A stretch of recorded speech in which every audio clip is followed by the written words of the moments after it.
नमस्कार, मैं हूं श्रुति शर्मा और आप मेरे साथ देख रहे हैं न्यूज एट 5। बैंकों ने विजय माल्या के सेटलमेंट ऑफर को ठुकरा दिया है। जी बिजनेस को मिली एक्सक्लूसिव जानकारी के मुताबिक 17 बैंकों के कंसोर्टियम ने माल्या और ऑफर को नाकाफी करार दिया है। पिछले हफ्ते माल्या ने सुप्रीम कोर्ट में सेटलमेंट प्लान पेश किया।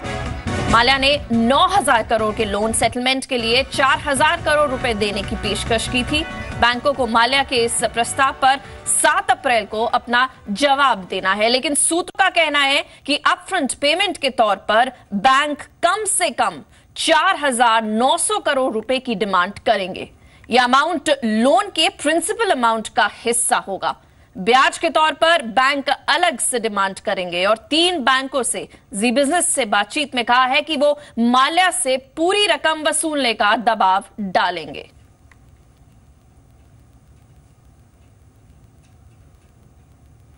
और सीधा चलते हैं हमारे संवाददाता उशांक के पास। उशांक, क्या लगता है आपको, बैंकों का इस प्रस्ताव को ठुकराना अब माल्या के लिए कितना बड़ा झटका माना जा सकता है? नहीं, तो सूत्रों के अनुसार जो जानकारी हमें मिली है उसके हिसाब से जो थर्सडे को सुप्रीम कोर्ट में मुहिम उठाई जा रही है विजय माल्या के खिलाफ, और उसके अंदर माना जा रहा है कि बैंकर्स को जो वन टाइम सेटलमेंट की ऑफर दी है विजय माल्या ने, जहां पर वो करीबन 4,000 करोड़ रुपए वन टाइम सेटलमेंट के थ्रू देने की बात कर रहे थे, उसे शायद बैंकर्स रिजेक्ट कर सकते हैं। हमने कुछ बैंकर्स के साथ बात की जिनका कहना यह है कि जो कंसोर्शियम है 17 बैंकों का, उनके जो बैंकर्स है उनमें काफ़ी कैपेबिलिटी है कि जो 9,000 करोड़ रुपए विजय माल्या से वसूल लें वो वसूल कर सकते हैं आगे जाकर। इनफैक्ट उनका ये भी कहना है कि अभी किसी भी तरीके का वन टाइम सेटलमेंट का सवाल ही नहीं उठता, क्योंकि वो किसी भी तरीके के रिकवरी एजेंट्स नहीं है जहां पर जितना पैसा आए उतना आने दो, वो हिसाब नहीं है। पर वो जो पूरा अमाउंट है जिसको विलफुल डिफॉल्ट विजय माल्या ने किया हुआ है वो पूरा रिकवर कर लेंगे।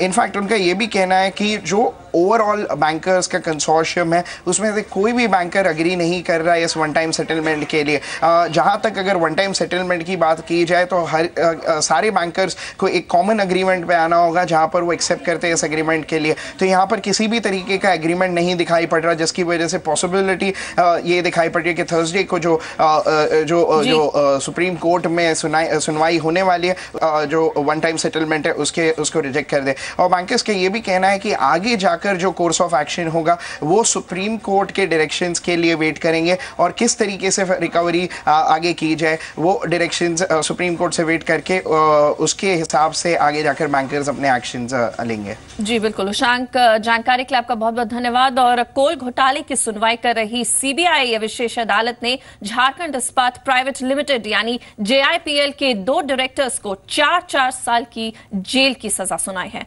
कोर्ट ने कंपनी के दोनों डायरेक्टर्स RS रुंगटा और RC रुंगटा को आपराधिक साजिश और धोखाधड़ी के मामले में दोषी करार दिया है। कोर्ट ने रुंगटा भाइयों पर 5-5 लाख रुपए का जुर्माना भी लगाया है। साथ ही JIPL पर भी 25 लाख रुपए का जुर्माना लगाया गया है। सीबीआई की विशेष अदालत ने 28 मार्च को JIPL के दोनों डायरेक्टर्स को दोषी करार दिया था। उसी दिन दोनों भाइयों को गिरफ्तार कर लिया गया था। मामला झारखंड के नॉर्थ धातु कोल ब्लॉक के आवंटन से जुड़ा है। JIPL और 3 अन्य कंपनियों इलेक्ट्रो स्टील कास्टिंग लिमिटेड, आधुनिक अलॉयज एंड पावर लिमिटेड और पवनजय स्टील एंड पावर लिमिटेड को धातु कोल ब्लॉक आवंटित किए गए थे। JIPL पर फर्जी कागजातों के जरिए ब्लॉक हासिल करने का आरोप साबित हो गया। आपको बता दें कि कोल ब्लॉक आवंटन घोटाले में पहली सजा सुनाई गई है। और सीधा चलते हैं असीम के पास। असीम, कोल घोटाले में पहली सजा, कितना बड़ा फैसला है ये? देखिए, पिछले साल सीबीआई ने इसमें चार्जशीट जो है वो फाइल की थी, उसके बाद आर्गूमेंट्स हुए। आर्गूमेंट्स होने के बाद इन दोनों को जो है पिछले हफ्ते जो है इनको दोषी करार जो है वो दिया गया था। आज कोर्ट ने इनको सजा जो है वो सुनाई। दोनों को 4-4 साल की जो है वो सजा सुनाई गई है। साथ ही साथ 5-5 लाख का जुर्माना जो है वो किया गया है। इसके अलावा जो JIPL कंपनी है उसके ऊपर 25 लाख रुपये का जुर्माना जो है वो लगाया गया है। ये बता दूँ कि ये पहला मामला है कोल ब्लॉक आवंटन का जिसमें कि आरोप सिद्ध हुए हैं और आरोपियों को जो है सजा सुनाई गई है। इसके अलावा सीबीआई ने करीबन 2 दर्जन चार्जशीट जो है वो भी फाइल किए, मामले जो है वो दर्ज किए गए। तो उन कई मामलों में चार्जशीट जो है वो भी फाइल कर चुकी है सीबीआई। तो जैसे जैसे उन मामलों की सुनवाई होगी, मामले आगे बढ़ेंगे, बाकी आरोपियों के लिए परेशानी जो है वो खड़ी हो सकती है। बाकी जो भी आरोपी कंपनियां हैं या फिर यूँ कहिए कि जो लोग हैं कोयला घोटाले में जिनको कि कोयला आवंटन में धांधली बरती गई थी और जिनको भी आवंटन में ब्लॉक जो है वो दिए गए थे, तो उनके लिए परेशानी जो है वो खड़ी हो सकती है।